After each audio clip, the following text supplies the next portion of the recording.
Alors, on a vu comment compiler les fichiers less, donc on va faire encore mieux. Nous allons faire encore mieux, on va permettre d'observer tout changement pour ensuite recompiler les fichiers less sans que l'on ait à intervenir, à le faire manuellement. Donc il s'agirait d'une commande qui va permettre d'observer les dossiers sources pour ensuite les compiler vers le fichier destination suite à une modification. Donc on va utiliser un package. Donc nous allons utiliser un package qui est less watch compiler. Donc on aura exactement la même syntaxe ici pour le script. Remarquez ici qu'au lieu d'utiliser la ligne de commande less c, on va utiliser less watch compiler. Donc il s'agit d'un paquet que l'on va installer pour pouvoir l'utiliser. Donc on va observer les systèmes, le navigateur de dossier, donc en précisant la source, la destination et également le fichier qui va servir à être compilé. Pour recompiler celui-ci vers la destination correspondante. Alors, ce npm, vous allez trouver ici, il s'agit de less watch compiler. Celui-ci, d'ailleurs, vous allez le copier. Voilà. Et là, vous allez avoir donc la présentation de ce package, ce paquet, que vous allez pouvoir installer à la fois avec npm ou yarn, donc le gestionnaire de paquets que vous souhaitez. Donc pour l'installation, voici.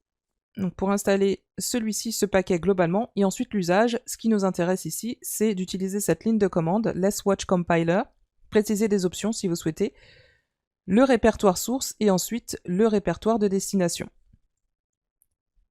Alors l'exemple basique, c'est que vous aurez donc la source, voilà, mainless par exemple, et ensuite la destination, ça peut être soit public ou des fois dist, on trouve très souvent. Par convention, pour la destination, le fichier qui soit nommé donc soit build, public ou alors dist. Très souvent, on va trouver ce nommage. Voilà, et donc ça reviendrait donc à faire si toutefois vous aviez ici cette anatomie de projet, vous auriez à préciser la ligne de commande, ensuite source pour la source, donc qui est ici. Préciser tout à la fin le fichier qui va servir de source et ensuite le répertoire de destination qui va être dist dans cet exemple, dans lequel vous allez trouver le fichier qui va contenir le CSS compilé et qui va avoir le même nom que le fichier source. Voilà. Alors vous pouvez avoir également un fichier de configuration, ce qui n'est pas obligatoire, vous pouvez donc juste vous contenter de la ligne de commande qui fera très bien le travail. Alors on va justement se diriger, donc nous on se trouve ici, vous avez options, et un autre dossier qui va servir à faire la démonstration pour watch, voilà, que j'ai mis 0.3, donc ça devrait être 0.4, je vais le modifier ensuite. Donc on va retourner en arrière, et là vous allez trouver le dossier correspondant à la démonstration pour watch. Voilà, donc c'est dans ce dossier que l'on va faire la démonstration et que l'on va installer less watch compiler. Voilà, donc on va se rendre dans le code éditeur et trouver le dossier correspondant à la démo, ici qui sera watch. Voilà, donc je me suis placé ici pour trouver le dossier correspondant à cette démonstration qui sera watch, ici. Dans le package JSON, donc pour l'instant on retrouve les mêmes scripts qui servent à compiler le fichier CSS. Et on va commencer par installer ce paquet, donc qui est npm install less watch compiler. On va le rajouter à notre projet. Et on devrait le voir apparaître ici, less watch compiler, voici.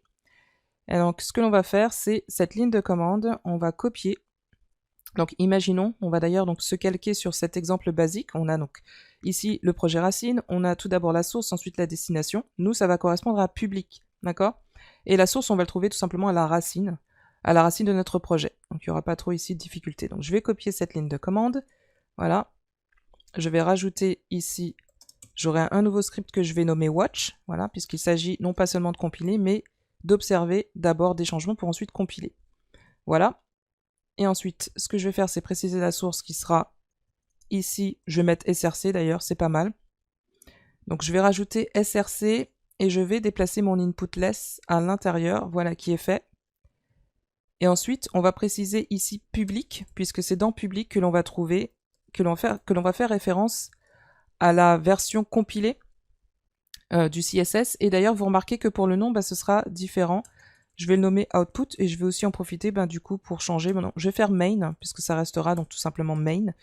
Puisqu'en fait, il faut imaginer aussi que vous pourriez avoir une architecture CSS et que vous ayez un fichier principal less où vous avez tous les imports, toutes les déclarations import de tous les fichiers divisés, donc tous les partiels de fichiers qui regroupent différentes définitions de variables, mixin, etc. Ce qu'on va voir plus tard. Donc, vous pourriez donc non pas seulement avoir de la syntaxe less, mais surtout avoir une architecture de syntaxe less avec des fonctions, des mixins, une librairie CSS, et c'est dans un fichier principal que vous allez réunir tout ça.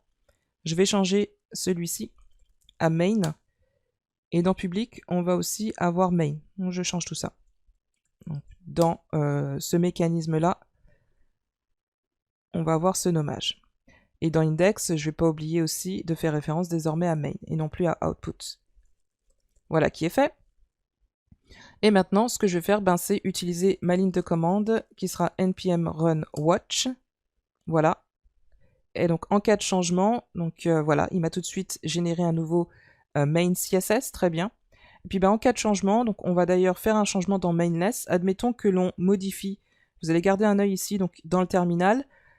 Et on va modifier, donc choisir d'avoir une base de couleur pour le body tout entier, donc qui soit base color, et je vais changer la couleur de H1 à primary color.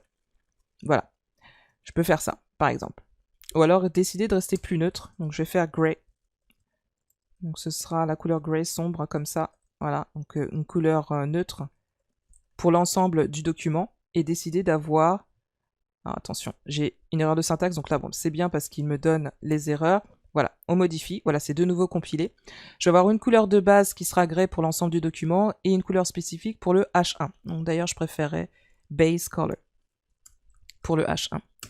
Voilà, et toutes les fois où je change, vous voyez, donc j'aurai de nouveau, donc il va observer les changements qui se passent, je sauvegarde, et il va de nouveau, vous voyez, donc de nouveau compiler lorsqu'il y a un changement, sans que je n'ai à le faire. Recompiling à partir du fichier source. Et il va l'output dans le dossier public comme c'est spécifié dans mon package JSON. Donc j'ai précisé le dossier de destination public.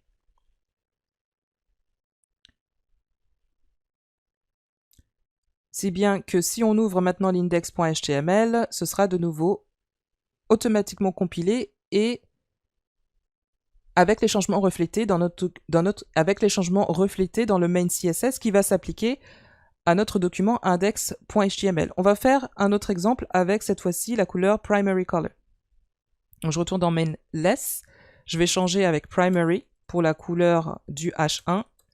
Voici, donc il va me recompiler ceci, voilà, ça va être changé. Je sauvegarde, je rafraîchis dans le navigateur et voilà le changement qui est reflété automatiquement.